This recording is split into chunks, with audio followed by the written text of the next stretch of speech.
ارادہ تو میرا یہ تھا کہ میں ہمارے بڑے امام کے حوالے سے چند معلومات بات کروں، لیکن جناب زینب سے قسم کا یہ خیال آیا کہ چند معلومات اس بیوی کے حوالے سے رکھ کروں، جس کے مسائل کے گوشے کو آپ نے محبت ہیں اور ہم بڑا سنا بھی رکھتے ہیں۔ تو شہزادی کا ایک مطلب یہ وہ مسائل ان کے کئی معنی ہیں۔ ان ایک معنی میں ماں کے معنی میں بھی آیا ہے کہ تم ماں کو رہتے ہیں، ایک معنی مرکز کے ہوتے ہیں۔ ام المصائب شہزادی کو اس لیے کہا گیا ہے کہ مصائب کا مرکز، یعنی اتنے مسائب پڑے تھے شہزادی کے اوپر کہ ام المصائب بھی ہو گیا ام المصائب۔ بہرحال ابھی مسائب نہیں مجھے کافی ہونا چند باتیں عرض کر کے اس کا بدائے کلام کے طور پر عزیزان محترم، اگر آپ مدینے سے لے کر کربلا تک اور کربلا سے لے کر شام اور شام سے پھر مدینہ واپسی میں جناب زینب کے کردار کو دیکھتے ہیں تو جناب زینب کی حیثیت ایک منفرد حیثیت نظر آتی ہے۔ مولانا نظام صاحب جعفری صاحب کا جملہ ہے، اگر میرا نہیں ہے، کہ یوں تو فلک کربلا میں جس ذرے کو آپ دیکھیں وہ ذرہ وہیں آفتاب نظر آتا ہے، یعنی فلک کربلا پر جو ذرہ جہاں ہے وہیں آفتاب ہے۔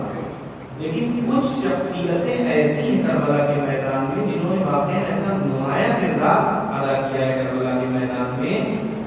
کہ اس نمایاں کردار کو جو 1400 برس پہلے انہوں نے ادا کیا اس نامساعد حالات میں، اس ناساز حالات میں، ایسے گراں حالات میں، ان کی زندگی کو اگر ہم پڑھیں، ان کی دور زندگانی کو واقعے میں بصیرت اچھے اچھے مردوں میں نہیں ملتی جو جناب زینب نے ادا کی کربلا کے میدان میں۔ اور بس یہی موضوع ہے بصیرت زینب۔ حالانکہ یہ موضوع بڑے مطلب آتا ہے جیسے کی حیثیت نہیں ہے، مگر پھر بھی آپ دیکھیے عزیزان محترم، بس چھوٹی سی تمہید میں عرض کروں گا کہ جناب زینب کی صرف اس بات کو لے لیا جائے کہ یزید کو جس طرح سے جناب زینب نے آشکار کیا ہے، آسان بات نہیں تھی یزید کو آشکار کرنا۔ اس کے لیے میں چھوٹی سی تمہید آپ کے سامنے عرض کروں۔ بھائی آپ رسول خدا کے بعد سب سے پہلا قتل کس کا ہوا؟ سب سے پہلا قتل ہوا مولائے کائنات کا، جناب فاطمہ کا بھی قتل ہوا، اس کے بعد مولائے کائنات کا قتل ہوا، مولائے کائنات کے بعد امام حسن کا قتل ہوا، اور امام حسین کے بعد امام حسین۔ مجھے عرض یہ کرنا ہے کہ جناب زینب کا رول کتنا اہم تھا واقعہ کربلا میں، نتیجے میں دھیان دیجیے گا۔ رسول خدا کے بعد اسلام پر جو مصیبت آ پڑی تھی وہ سب سے پہلی مصیبت یہ تھی کہ لوگوں نے حکومت کی داخلداری کے چکر میں حکومت اور لیڈرشپ یعنی اسلام کی جو امامت تھی اس کو مخلوط کرنے کی کوشش کی۔ یعنی کوشش یہ تھی کہ جو تخت حکومت پر آئے وہی خلیفہ بھی ہو اسلام کا اور وہی حاکم بھی ہو۔ یہی تضاد ہے آج تک ہمارے برادران سے کہ دیکھیے ہمارے یہاں اس بات کی ضرورت نہیں ہے کہ جو خلیفہ خدا ہو وہ تخت حکومت پر بھی ہو، بھلے ہی تخت حکومت ظاہری اس کے ہاتھ میں ہو یا نہ ہو، ہم یہ مانتے ہیں کہ پوری کائنات کا مالک ہے اور یہ سچ بھی ہے۔ لیکن عزیزان محترم آپ دیکھیں کہ جناب فاطمہ کے اوپر جب جلتا ہوا دروازہ گرایا گیا اور مدینے میں ایسا ظلم ہوا، وہ مدینہ جو رسول کا شہر تھا، لیکن آپ دیکھیں کہ ایسی سیاست ہوئی کہ اس دن سے لے کر آج تک ہم جناب فاطمہ کے قاتلین کا نام سر بازار نہیں لے سکتے۔ مصلحت علماء نے منع بھی کیا ہے،